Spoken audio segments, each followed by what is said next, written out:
Shambho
Bhuta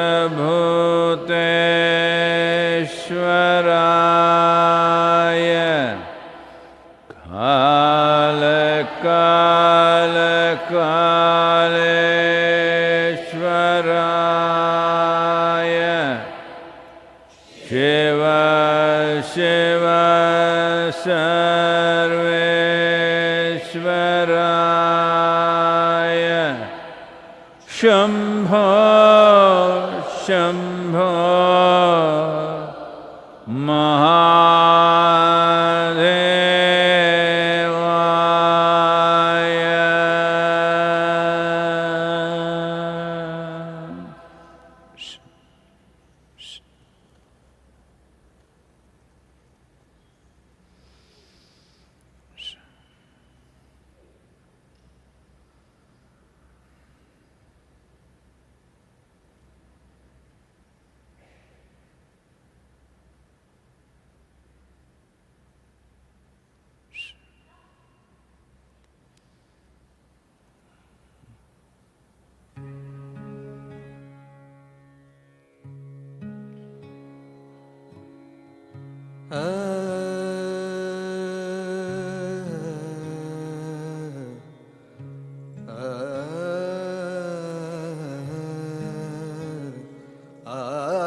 ನುಡಿದರೆ ಮುತ್ತಿನ ಹಾರದಂತಿರಬೇಕು, ನುಡಿದರೆ ಮುತ್ತಿನ ಹಾರದಂತಿರಬೇಕು, ನುಡಿದರೆ ಮುತ್ತಿನ ಹಾರದಂತಿರಬೇಕು, ನುಡಿದರೆ ಮುತ್ತಿನ ಹಾರದಂತಿರಬೇಕು, ನುಡಿದರೆ ಮಾಣಿಕ್ಯದ ದೀಪ್ತಿಯಂತಿರಬೇಕು, ನುಡಿದರೆ ಮಾಣಿಕ್ಯದ ದೀಪ್ತಿಯಂತಿರಬೇಕು, ನುಡಿದರೆ ಮುತ್ತಿನ ಹಾರದಂತಿರಬೇಕು, ನುಡಿದರೆ ಮುತ್ತಿನ ಹಾರದಂತಿರಬೇಕು.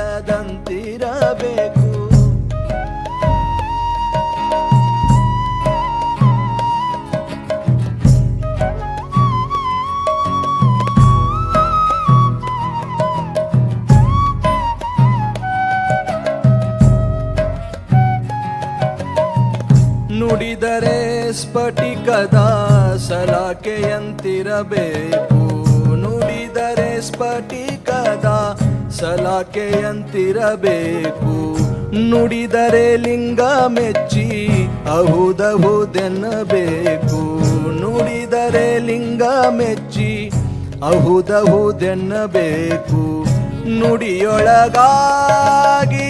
ನಡೆಯದಿದ್ದರೆ, ನುಡಿಯೊಳಗಾಗಿ ನಡೆಯದಿದ್ದರೆ ಕೂಡಲ ಸಂಗಮ ದೇವನೆಂತೊಲಿವನಯ್ಯ, ಕೂಡಲ ಸಂಗಮ ದೇವನೆಂತೊಲಿವನಯ್ಯ, ನುಡಿದರೆ ಮುತ್ತಿನ ಹಾರದಂತಿರಬೇಕು, ನುಡಿದರೆ ಮುತ್ತಿನ ಹಾರದಂತಿರಬೇಕು, ನುಡಿದರೆ ಮಾಣಿಕ್ಯದ ದೀಪ್ತಿಯಂತಿರಬೇಕು, ನುಡಿದರೆ ಮಾಣಿಕ್ಯದ ದೀಪ್ತಿಯಂತಿರಬೇಕು, ನುಡಿದರೆ ಮುತ್ತಿನ ಹಾರದಂತಿರಬೇಕು, ನುಡಿದರೆ ಮುತ್ತಿನ, ನುಡಿದರೆ ಮುತ್ತಿನ, ನುಡಿದರೆ ಮುತ್ತಿನ ಹಾರದಂತಿರಬೇಕು.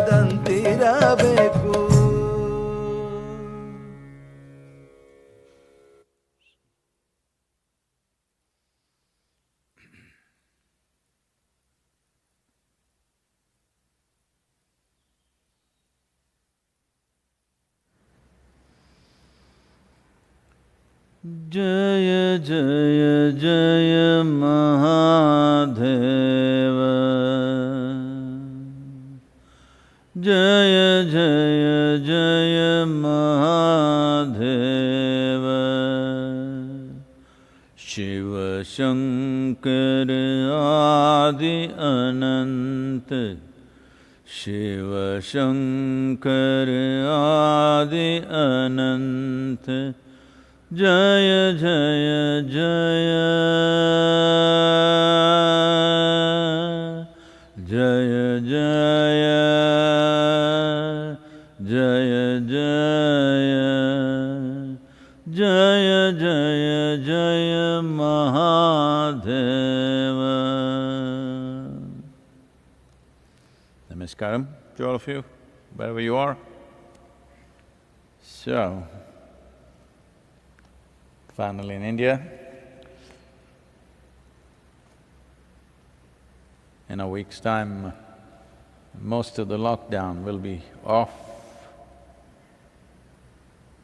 Not in Tamil Nadu, not in Maharashtra, not in Mumbai, Chennai, maybe not in Delhi. Well, the number of people infected and the unfortunate number of the fatalities also going up almost everywhere. But there are economic concerns that individual people, society, nation and the world has to take care of. So we have to open up and do things. And also, if you were not very competent with what you're doing, you may just completely forget how to do it if you give you such a long break. And one day it happened, as usual, Shankaran Pillai was complaining about, most people think their boss is stupid. So Shankaran Pillai was complaining how stupid his boss is. Then the wife said, if he was smarter than what he is, you would have lost your job long time ago.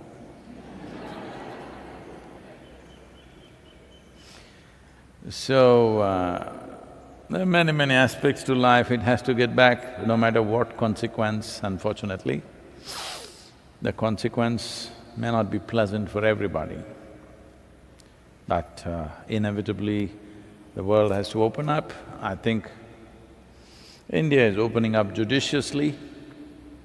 Fortunately, the high infection areas are limited just to probably some 20 districts in the whole country. Of over 700 districts, only 20 districts are seriously a challenge. So they're cordoning off those districts. Well, the lockdown being released is on one level a psychological release for people, but in terms of economy it can't really burst forth because interstate travel is restricted, inter-district movement is restricted. Goods can move but people cannot move. With all this, I think it's a judicious way of doing it. Simply wildly opening it up could be crazy. It is nice, at least in India, it is not happening because of people's compulsions. I want to have a haircut, I want to have a drink, so I'm going out, no, I don't care what happens to somebody. That is not the way it is happening. To whatever extent we can act responsibly and open it up, to that extent it's happening, it's nice. Well, United States has hit over 100,000, 105,000, and UK is rapidly trying to catch up. For a small country, a small island, I'm sorry, we shouldn't say it, a great island like that, I think they've crossed 40,000, am I right? 40,000? Something like that, near that number. Next only to United States. But South America is catching up big time, irresponsibly. Certain things were done and now they're paying the price. A huge number of fatalities in Brazil and other countries also may catch up. So, in that sense, I would say largely most of the Asian countries have done better than the European nations and the two Americas. Canada, I think, is in control because always there is social distancing out there, I think. It's a big country with small number of people. So, at times like this, where you're walking a certain line, in a way, not knowing what is tomorrow's situation. I must repeat this, that we still don't know what is this virus, what it can do. We know a few things, but we don't know all of it. So, for those of you who do not know what is a virus, it is not even a full-fledged life, it's just a bunch of chemicals with certain genetic material in it. It is not like a creature that it can eat, thrive, reproduce, no. It is just a chemical reaction of certain kind with a little genetic substance. It is half a life. Handling half a life is a little difficult. If it was a full life, we could find out what it is. It is a half a life. So, we have not really figured much about it. There is no clear one scientific voice which says, this is the nature of this virus, this is what it will do, and this is what we can do to it. There is no such voice yet. I don't know how long it'll take.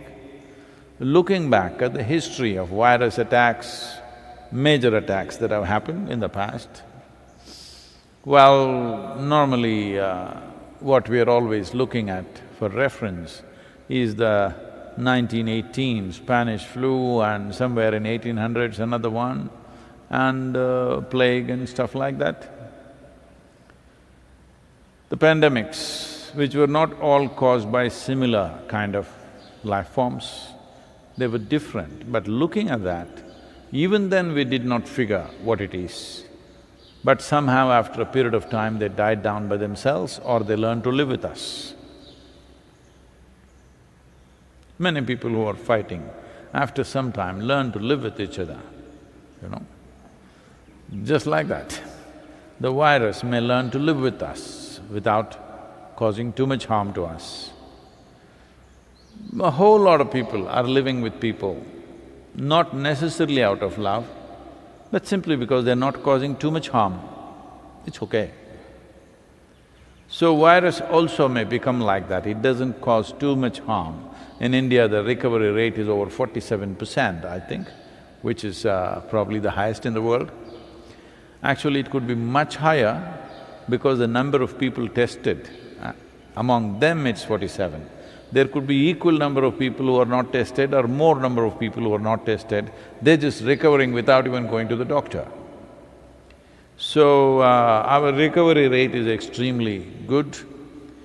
Because of that, this easing of the lockdown, a calibrated easing of the lockdown may work pretty well, except in a few cities where the concentration of population is such, and also in many of the cities, the level of pollution and whatever else, their lifestyles and stuff, their immune systems may not be the same as that in smaller towns and in villages and in the yoga center, of course. So, we may come out of this pretty well. I have a gut feeling by mid-September, we will be almost in the normal economic activity in this country. Can't say the same thing about many other nations. But it's just a feeling. I don't have any data to support that feeling. No data is supporting that. But somehow I have a strong feeling by mid-September, things should be almost normal in terms of activity in the country. But without the world getting normal, the country may not get fully normalized because international travel and international import-export of goods, all these things need to happen, otherwise there is no absolute normalcy. But still, in terms of our movement, by September we must be 100% okay in this country, this is my feeling. As I said, there is no any data supporting me right now. Hope that data turns up in the next few weeks. Well, this is the nature of life.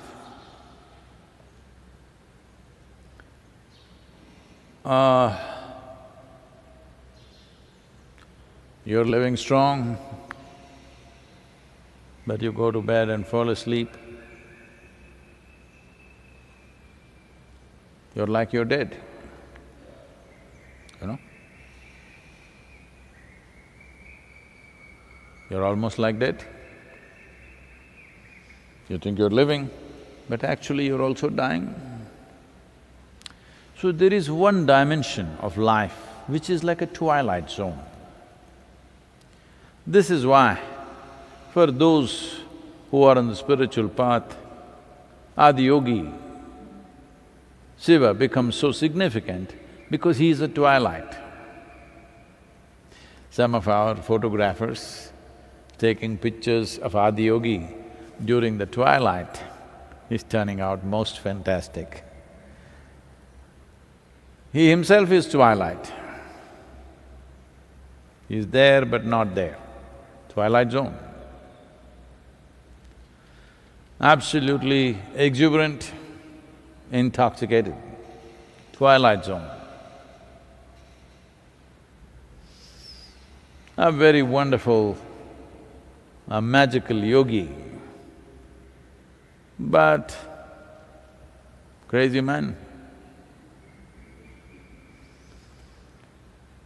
So twilight zone, you can play twilight zone only if you stabilize your system. If you become in such a way, there is not an iota of compulsion in you, then you can play twilight. Otherwise, if you're not so stable, if you go into twilight zone, you will get sucked into the other one. If you are very strong life, you can play with death. There's enormous excitement in that. Yes, because just see how many impossible things human beings do, dangerous things, just to feel those little butterflies in the stomach, you know. People jump off mountains, climb mountains, fly, do this, everything that you consider as adventure is actually playing with death.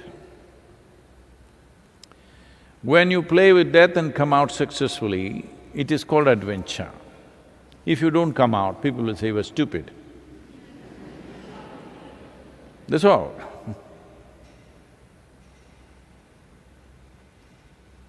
So, if you do something stupid successfully, that is called adventure. If you did something stupid but it did not succeed, then it's just stupid. So everything is black and white when you're looking at life from a certain context.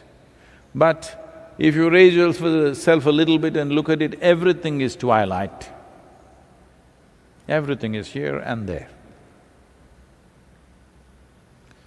These days, you know, with these webinars and conferences, there's a problem. I raise my left hand, my right hand is going up in the screen.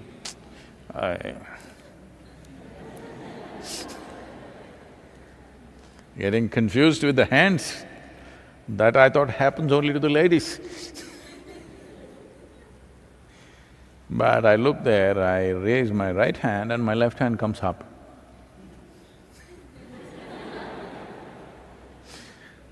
A very famous song in Telugu people know, Kuda edamaite paripatu ledu. So no problem, if right becomes left, left becomes right, no problem. This is yoga, because yoga means union. There is no this and that, there is only this and this. It's a twilight zone. You're in life, but you're always playing with death. You're super alert, but you're intoxicated. Every dimension of life is within you at the same time, but you have not been taken by any of them. That's an important thing. So as a part of this, I started writing a series of poems called When.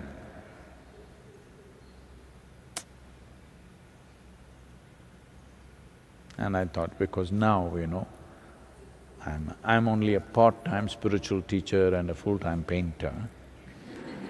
I thought I'll also add a picture to it. Can I have the poem? Can I read it or… no?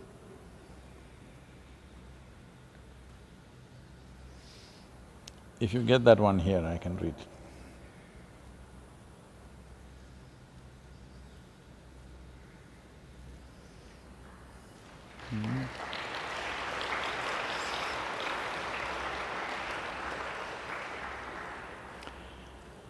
When a man is woman, bird a flower, red is blue, life, death, twilight. Let me read that again.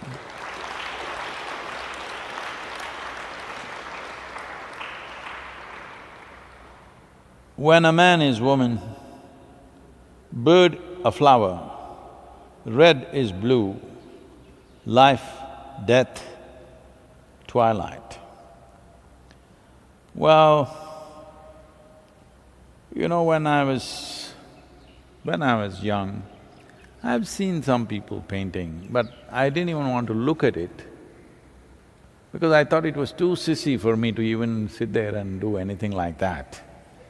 I was into all kinds of other kinds of activity which was challenging in a different way. I thought it's not for me, I'm not saying this in any derogatory way, but I thought it's something that certain people do, largely women will do it because they have that patience to sit down and draw something. I was fine with what's already there in the existence I didn't have to draw it. And I never went to a drawing class or a painting class my drawing books were always empty. I never even ever filled a coloring book in my life. But here I am sitting through the night, virus.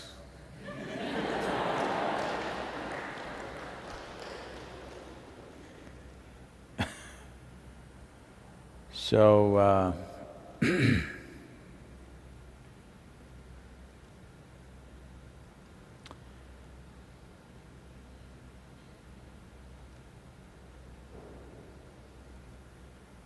there are many concerns in one's life,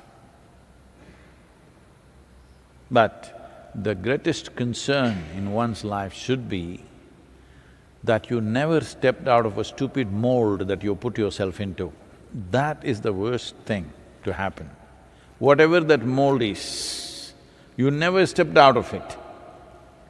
This means you used the instruments of support and structures which will bring a certain amount of certainty and security as tools of imprisonment. That's what it means. This may be anything. This could be psychological, emotional, physical comforts, psychological comforts, emotional comforts. We create a few structures so that every day you don't have to mess around with everything. That's the idea of creating some stability around us. But if that becomes your prison, that is a saddest story of the lot. Well, you fought, you had a disaster going, disaster happened in terms of your career or your marriage or your whatever, okay? It's okay. But the greatest disaster is, you built your own prison and you never could step out of it. You've always been on a lockdown. Well, that should be the main concern. That is the concern that spiritual process is addressing without creating anarchy. Usually, that concern is addressed by… the hippies addressed this concern, let's break everything. Well, they paid the price and they all went back and again became straitjacketed. Because you can't physically break everything around you, spiritual process, yoga means just breaking everything, but not externally, internally. Because that's where the problem is. and that's where the solution should be. So, twilight zone.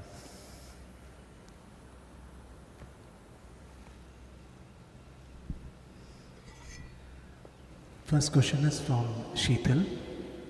Namaskaram Sadhguru.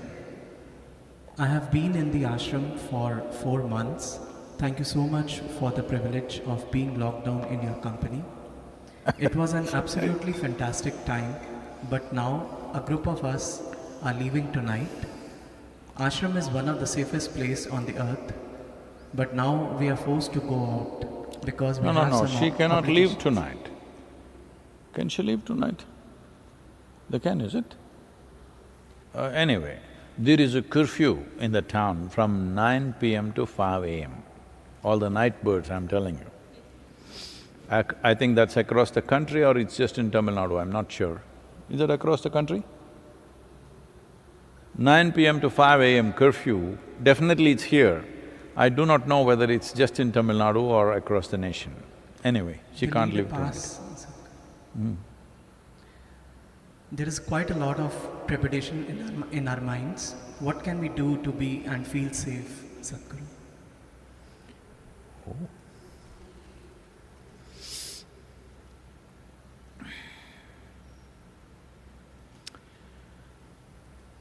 Well, is there a danger out there in the city that you're going to? Definitely. If you're going to one of the 5, 6 major cities in the country, definitely. If you're going to medium-sized cities, it's little better. If you're going to a small town, much better. If you go into your village, you're safe, you don't have to really much bother about it. So if you're going into any of the big cities, is there a danger? Definitely. Well, the very transportation system, either you fly a plane, which is the worst thing to do right now because the air is circulated, or the train, which is little better, but people may be walking all over you. Anybody may get in anywhere. Issues are there. Not everybody is going to maintain their social distance. They're going to sneeze on your face. So we are coming up with some well-designed Isha masks.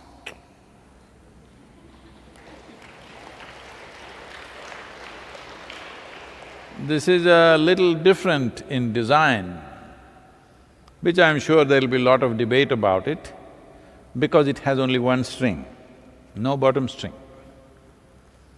Because one of the problems of wearing mask like this tightly is, slowly the oxygen level in your blood will come down over a few weeks of wearing it. Well, that is one of the symptoms of this virus, that you have what is called as hypoxia, your oxygen levels keep going down and you don't know when it's happening and people collapse and die. So, wearing the mask all the time, which is mandatory now. If you step out of the ashram, even inside the ashram it is, but because there's a lot of space, sometimes you may not be wearing. But once you step out on the street, in public places in the country, right now it's mandatory. So we created masks which are long, but only one string, so that your breathing, oxygen levels will not go down.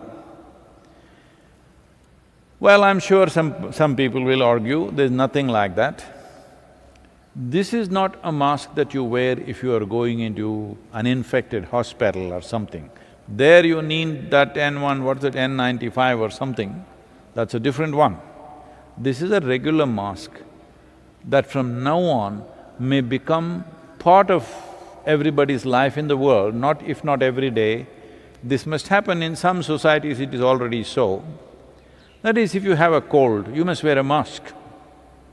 People will demand from now on, not just because of the virus, even if the virus goes away. If you have little cold, cough, you must wear a mask. This could become the way of the world in future. So, we have designed nice masks for you. It is long so that you can breathe, and if you sneeze, it's within your own confines, you're not sneezing on anybody. If they sneeze also, it is there. Can the virus go like this? Of course it can. But even if you're wearing two, if the concentration of… if it's a very saturated kind of infected place like a hospital, then this mask also is not going to help.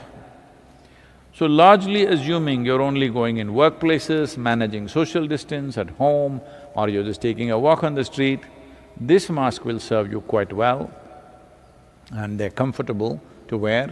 Many designs we've made for you, you can wear that.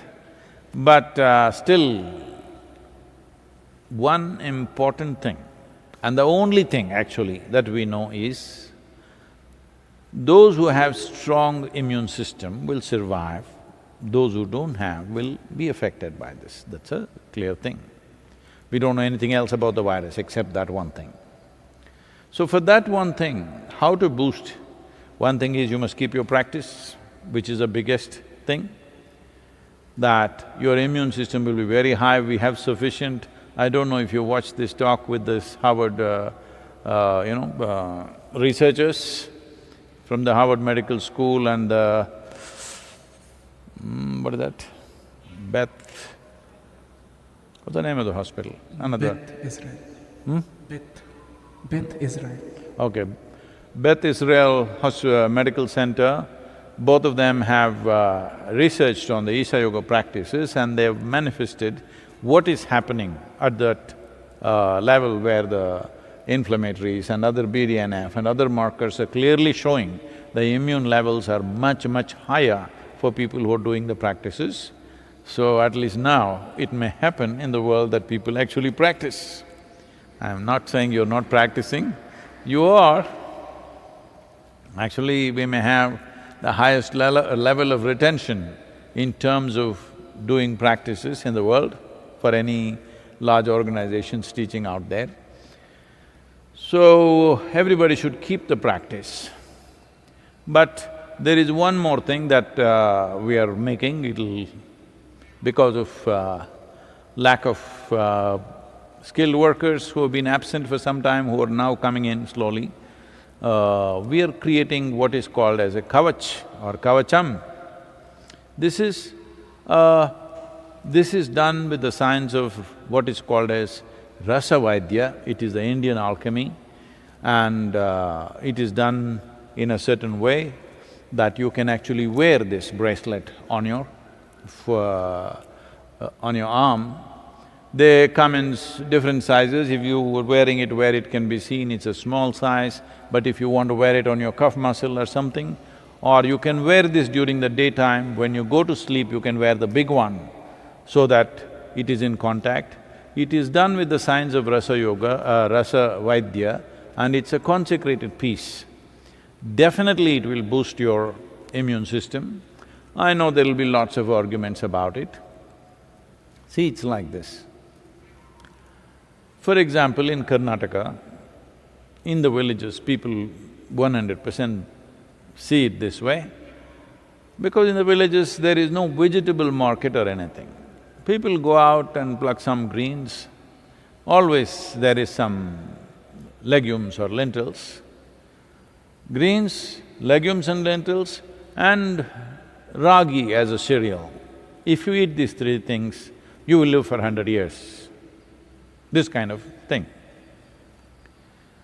Now, somebody will argue, where is the proof? People have lived.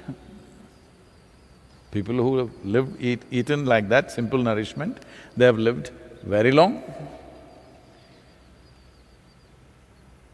But today we've gotten into this, what we know for 1,000 years that works, it has to be proved in a laboratory. Which laboratory?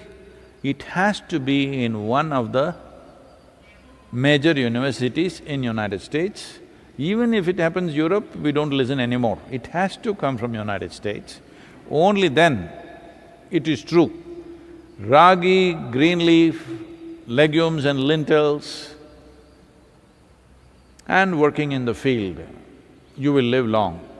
No proof till They study 5 people in some major university and tell you, yes, it is so. But it'll take 10, 12 years or 25 years. By then, you would have eaten all the bad food and you're gone. So, there will be arguments about it, but I've already experimented with this with a small group of people and it's worked incredibly well.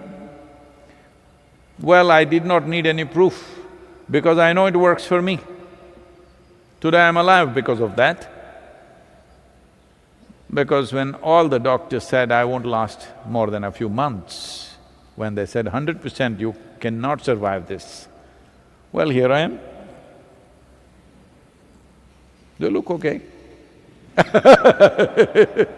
Actually, if you had seen me 20 years ago, post-Dhyanalinga, how I was and how I am today, I am at least 20 years younger, not 20 years older.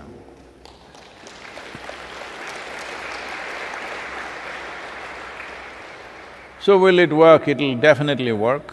How effectively you use it? In the daytime, you can use a little one, because otherwise it may look odd wearing a long copper one. Or you could wear it in your cuff muscle where people cannot see. Or in the night you can wear a long one, in the daytime you can wear a little one. So if you're going out, particularly to big cities, this kavacham will make a phenomenal difference for you.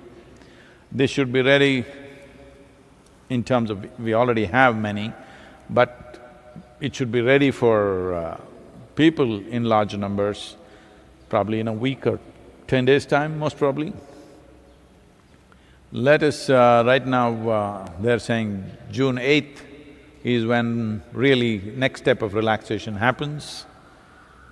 June 15th is when it's set, but in Tamil Nadu it's 21 days. I think entire country, it's 21 days, step-by-step relaxation. In 21 days, definitely it'll be available in large quantities.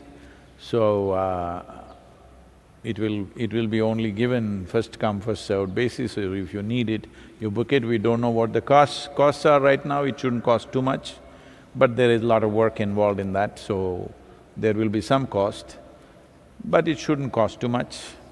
So we don't know what it'll cost, only when we mass produce it, we will know what it will cost. Because this is the first time it's being done. What we had done earlier were much more expensive because they were heavy and they were made in a certain way. Now we worked on the design and made it very light and easy to wear. So this kavacham could give you that confidence to go into Mumbai.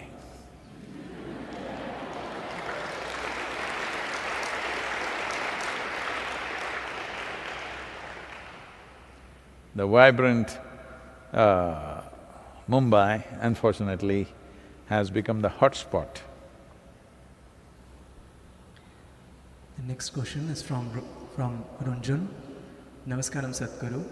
We are in middle of a big crisis and government, citizen, everyone is trying their best. But at the same time, some people have filed petition against government to levy 70% special corona fee on liquor. I'm a lawyer and I want to know if you think government is right in their actions. They have filed petitions because they don't want to pay that 70% extra levy. Oh. See, if you're consuming something on a regular basis, whatever it is, this is not a moral judgment on people. Whatever it is, if it costs too much, you will complain. It's natural for them to complain. But now the problem is, the state governments, they don't have any revenue, but they have to run the services. All of us expect the services to happen, but we are behaving as if we are not a democratic nation. We want this service in place, but who's going to pay for it? Where is the money? We are not thinking about it. This is like some teenage children will be there, I don't care where you get it from, I just want it. We are still juvenile like this. When it comes to democracy, we are actually very juvenile. We don't understand that we have a role in making it happen. We think you just do it, you got elected, right? You do it. That's not the way to look at it. At the same time, there is another aspect to this. Because there is a virus, because there is danger and death all around us, the government will slowly, incrementally start coming into our life more and more and more. This is not just the government. Many major companies in the world are also getting into our life more and more and more. If I open my phone, the damn Google is putting my own talks to me.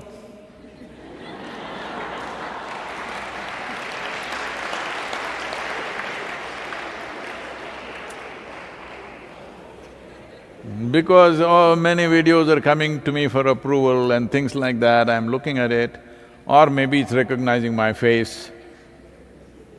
So all the time, inner engineering online is coming to me.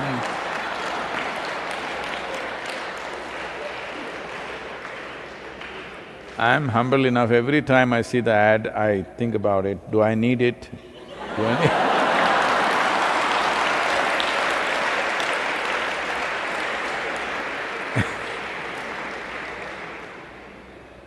Oh, you don't know who needs it. This happened. Shankaran Pillai's wife took to horse riding because she wanted to lose weight. So after 3 months of horse riding, a friend of Shankaran Pillai who came home and asked her, "Where's your wife?" She said, "He's gone horse riding, she wants to lose weight, so 3 months she's been riding." "Oh, has she managed to lose weight?" "Well, the horse has lost 20 kilograms."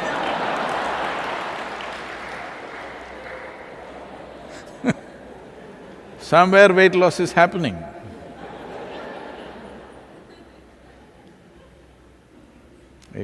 Life works in many ways, you know. So, all these technology companies are getting into your life. They know what music you like, they know you need inner engineering.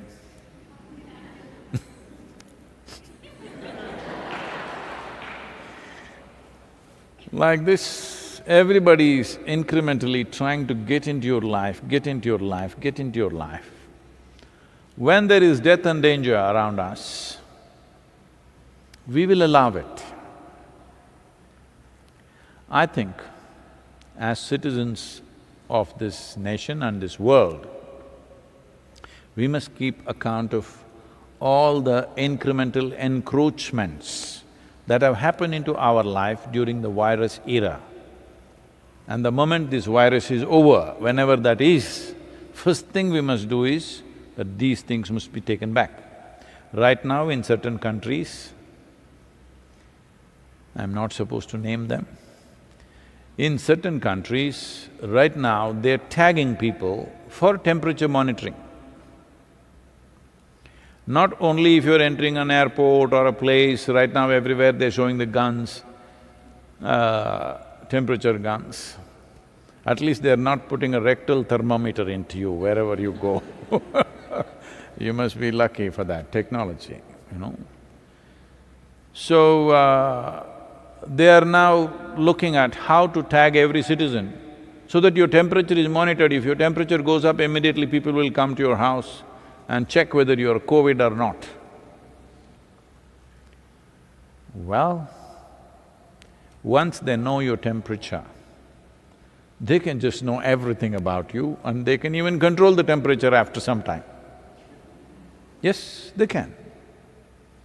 So lots of liberties that we have fought for, lots of individual freedom that in every nation, in their own way, people have fought for and earned something, all that may get wiped out with the virus. So in every nation, the citizens, the responsible citizens of every nation should keep account of all the encroachments that are happening. Don't protest now, don't create problems now because government has an onerous job on its hands. both in terms of maintaining health, limiting fatalities, and maintaining the economic process, above all maintaining essential services without any revenue attached to it. That's not a simple challenge. So we should not protest and struggle and give speeches on this right now. Right now it's all right, they will enter our lives. But we must keep account, and moment this virus is over, we must see these things are pushed back, at least to where it was. This is an important responsibility of every citizen, of every nation in the world. We must take care of this, otherwise we will become the animal farm. You know what I'm talking about? George Orwell's Animal Farm. I know, you're not immersed in literature, it's okay. So, where slowly monitoring, they want to know your heartbeat. Already lot of people have given it up, they're wearing tags around their thing, their heartbeat is being monitored. Well, you may think this is safe, and it may be safe, your heart goes like that immediately, one cardiac specialist will come and see you or call you or do something, well, you may live little longer, but this can go to any length. Once there is, a dip into your life, then not just your heart, your brain also they can control after some time. So it's very important at a time like this, nobody should cause problems, because the responsibility and the onerous task that any government has right now is not enviable. It is a terrible responsibility. So at this time, please don't raise any of these things, but when it's over, we must push back. About 70% levy upon alcohol, because they know that's the only thing you will buy. If they knew that you will all register for inner engineering online, maybe they would have levied it. No, we have given 50% discount. But they know anyway you will queue up for alcohol, they are levying it, they need money. It's as simple as that. So that's not a thing to protest or cry about right now, because you can't tax the food, people need food and they don't have enough money. Everything else that's considered essential cannot be taxed, actually it has to be relaxed, because people are in trouble with their personal economics. For families, little families, the economics are real trouble right now. Food and nourishment problems are not only for migrant labor and very poor people. Middle-class families will start having nourishment problems in the next month or so if they don't get back to their jobs. Already it's happening, but it will rise. Like how very poor people have nourishment problems, middle class and reasonably well-to-do will also get there very soon, within 4 to 8 weeks' time. So this is not a time to tax the food, to tax anything that is absolutely essential for people's survival. The only thing that they can tax is those things that they feel is non-essential. But the drinking people, they feel it's absolutely essential. I don't want to dispute, I don't want to get into the dispute, I am not in this. But right now, among the items that we can tax, we can only tax those things that even if you tax, somebody will anyway buy it, only that you can tax. If you tax something that if you tax it too much, nobody will buy, that is no good, that's not good for revenue. So, a little expensive intoxication, if you want easy, no expense intoxication, you must come to me. But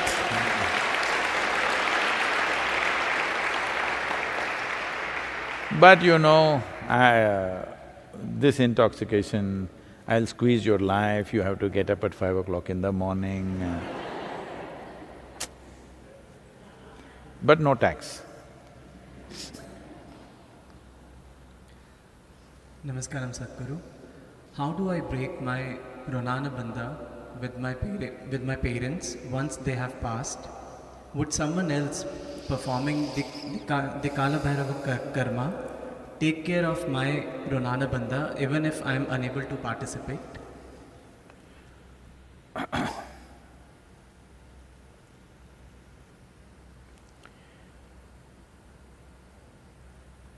Wow.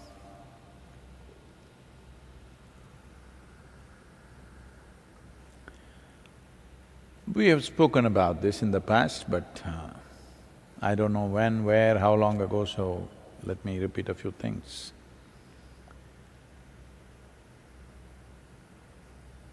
Your Runanubandha with your parents or with your children is strongest till you're 21 years of age. Once you cross 21 years of age, it is called as the first quarter. In the yogic way of looking at it, 84 is the cycle of life. The first quarter is 21. Up to 21, if you lose a parent or if you lose a child below 21 years of age, the pain will not just be emotional, it'll be physical. It will manifest in the body because there is a strong Runanubandha. But beyond 21, it is largely psychological and emotional. When we say Runanubandha, what you suffer emotionally or psychologically, that's not what we're talking about. We are talking about physical memories. Bodies have memories.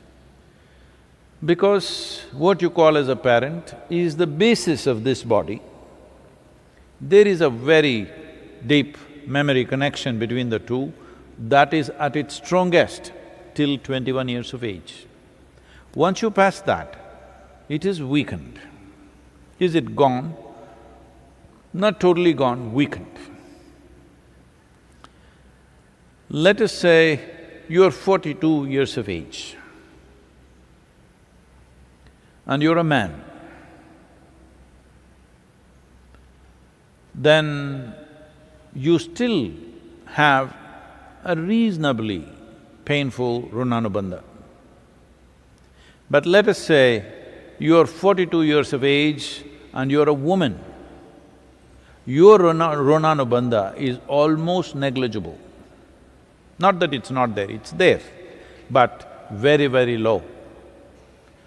So, the suffering that you go through is largely emotional and psychological. If you're psychologically very stable, emotionally balanced, you will see you will handle it quite effortlessly because there is no physical turmoil going on in the system. But the same thing, if they lose their husband, that Runanubandha is physically painful because that is a different type of Runanubandha. I don't want to go into the detailed mechanics of what it is, but if you are over 42 years of age and you are a woman and you lost a parent, this is why in this culture, women are not required to do karmas. Karma is done for the dead, not so much for you. But if you're below 21 years of age, it's very, very important you do it because it's both for the dead and for you. It's very important for you because the person who died, whatever happens, happens. But your life can be in a constant turmoil because there is a physical memory which torments you at a different level. Even if you're mentally stable, emotionally very balanced, still there is a certain torment going within you. A child below 7.5 years of age doesn't have much Runanubandha.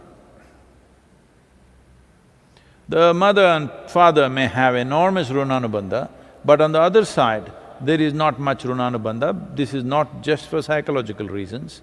A child below 7.5 years of age doesn't suffer much, doesn't go through the turmoil physically. may suffer because of not being taken care of and those kind of situations if they are there. So, anyway, how to perform karmas and kriyas for dead if you are not able to physically do something?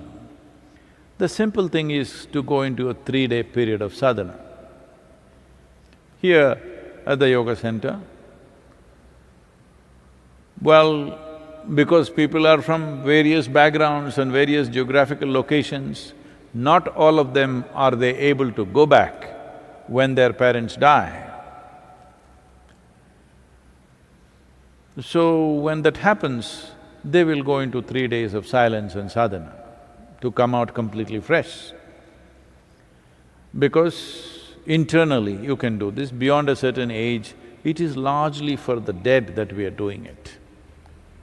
But there is an element of that, it's not totally gone. Our bodies are never 100% free from the genetic process that we have received from our parentage. There is a way to be above that, but we are not absolutely free. Physical body functions in a certain way. So, just 3 days of withdrawal and a certain type of sadhana, if you don't know anything else, simply just do the Maha Mantra, Om Namah Shivaya intensely for 3 days as much as you can. A minimum of 4.5 hours a day if you do this, you don't have to really bother about that because it's also nice to withdraw, it's a sensitive time, but now deaths and funerals and what happens post-death is all become a social nonsense, that you have to have people at home, you have to serve them drink, you have to serve them food. This… in the Western countries it's become a big thing, even in India, certain kind of thing is building up. It's best that you just withdraw from society and nonsense and spend some private time. When somebody significant in your life passes away, it's important that you withdraw and do something with yourself rather than simply trying to run the social thing like a distraction. This social thing is, people's way of handling their grief is, let's go to the movie, let's read a book, let's watch the television. Don't look for distractions. When there are troubles within us, we must address it head on. Don't look for distractions. Distraction is not a solution. Just one. This question is from Ramesh. Namaskaram Sadhguru. After inner engineering around 3 years ago, anger has almost disappeared from my life. Other day, I heard you mention that Sadhguru Sri Brahma was so intense that he was always angry. Since that day, I have this question in my mind, am I not intense enough, and are there other people who lose their temper? Are they more intense than me?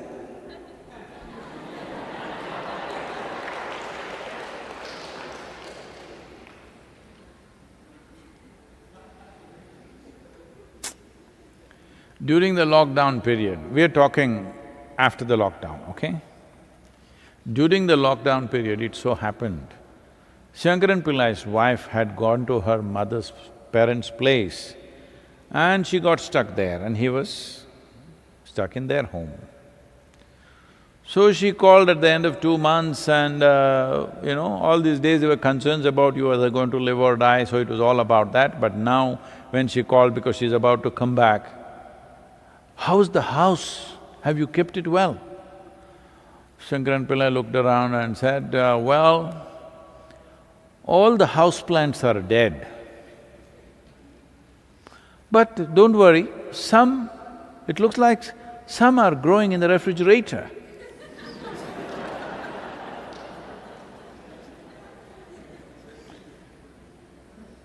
So, my anger went away and it's nice, but Sadhguru Sri Brahma was angry.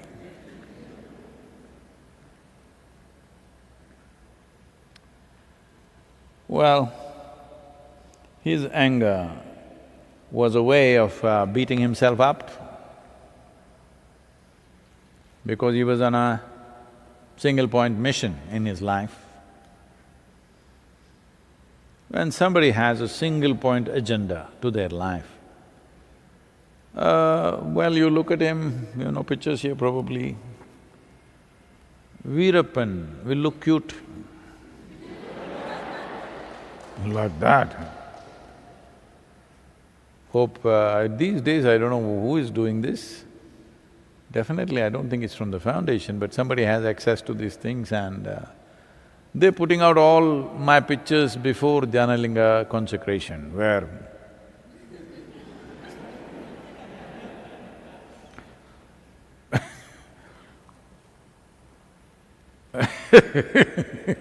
when you have a single point agenda to your life, you become in a certain way. And people who have single point agenda, the yogis do these kind of things. They take a bite from a scorpion because they don't want to forget their goal and sleep. One scorpion sting, it'll keep you next 24 hours, bang, you know, the nerves will jangle. Or they will cut their finger and put a lemon on it, it'll pulsate. Have you ever tried it? It'll be going bang like that, like Shruti box, pain. So you're never going to sleep, you're never going to forget what your goal is. So similarly, you can do similar things psychologically. You put a pin into your head, so that all the time it's hurting, so that you don't turn here and there. So when people have single point agenda, different people handle it differently, some people handle it like that. He was not angry with anything, he was simply angry. Simply just like that, which is difficult for you to do. You need a reason to be angry. Somebody should do something that you don't like, only then you're angry. You're not simply angry. And above all, anger is something that costs so much energy. Most human beings cannot be angry intensely for more than 2 minutes. They will dissipate. Intense level, they may maintain rancor, they may maintain resentment. See, whenever you've been angry, just see, it's just few seconds or maybe a minute. After that, you only maintain resentment. Resentment is sim, anger in sim. It's like a slow poison. Anger is full poison. To stay that way all the time without getting killed is not easy. So this is a certain kind of sadhana. This is coming from a culture which was bred because of an extraordinary situation. Because Adiyogi himself, when he came to Velangiri Hills, he was angry with himself. Because he failed. He's not somebody who likes to fail. He's not used to failure. So when he failed, he was just angry. It took him 3.5 months to cool down a bit. Because of that, he left certain kind of energies and he bred a certain type of yogis who took to the same thing because they're sidekicks, whatever Shiva does, do the same thing.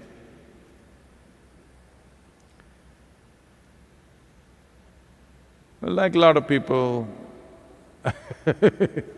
because they saw Shiva ash-smeared, they're also head to toe ash-smeared. Because he looked intoxicated and they couldn't get it, so they started smoking. they're just cute.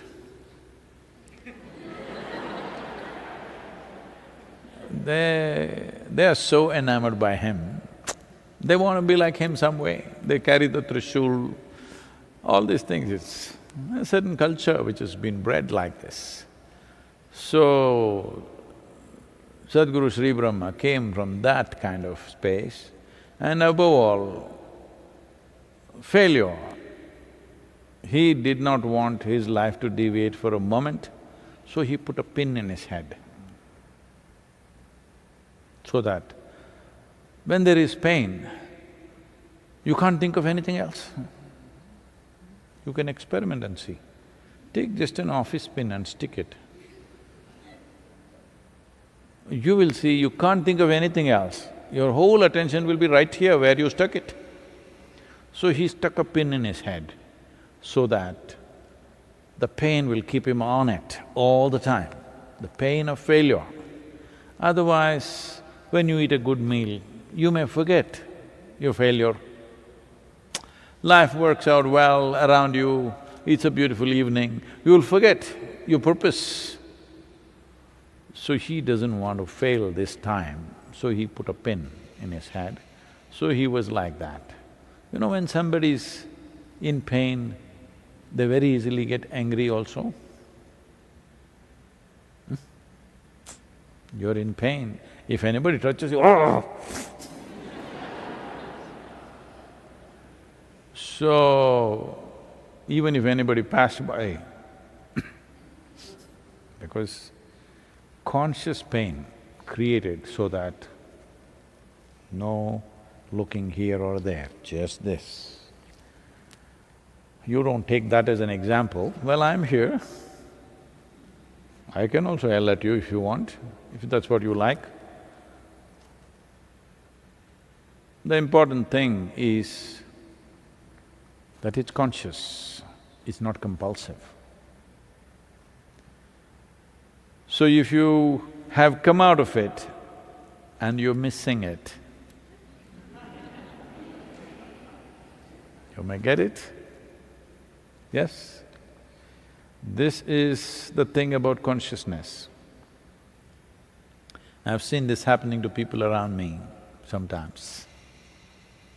We initiate them into something big energy. In 3 days' time, they will ruin themselves because they have funny ideas, what they can do with it. The moment they feel little like this, they think, we can heal this guy, we can do that, we can manipulate this, that. In 3 days' time, they are totally messed up. Unfortunately, I have seen a few incidents like that, but I must tell you another one, a classic one. Well, there was a girl who had a very serious asthmatic condition. That kind where every 2 weeks she's in hospital for 2 to 3 days, just simply not able to breathe. Probably most healthy people won't understand what is asthma. Right now, I hear this virus is giving that experience. It's like drowning. Your breath is going away, but it doesn't go away. It's like through the night, it'll rake the body. Today there are all kinds of, cortisones and steroids and things, so people are finding relief. Otherwise, if you had seen asthmatic patients 30, 40 years ago, oh my God, I've seen some extreme ones. It'll just go on for hours. Literally they beg, they want to die, but there's no relief. Today, the moment this happens, they will take steroids and stuff, it just quietens down. You don't see people suffering like that anymore. They can easily fix it, there's enough medication. So, extreme case of asthma. Then I saw this girl spiritually fired up, but body not supporting. Then I stepped out of my line and did something with her. Asthma went away. About a year and a half later, she's sharing in a program and she says, I was an asthmatic like this from my childhood and I suffered so much, but now it's gone, last 1.5 years, it's wonderful. And then she says, I'm almost missing it. I was sitting there, I said, what? You missing it? Well, she got it that night. That's how life is. So don't ask for things of that kind. Keeping your vision on one thing that you want is important, because as you get empowered in terms of human consciousness, it's very important that you keep the steering wheel straight. Once you have a vehicle which is powered up, big time, if you look here, you'll go and crash there. If you look there, you'll go and crash there. It's better you be a stationary vehicle, as most people are.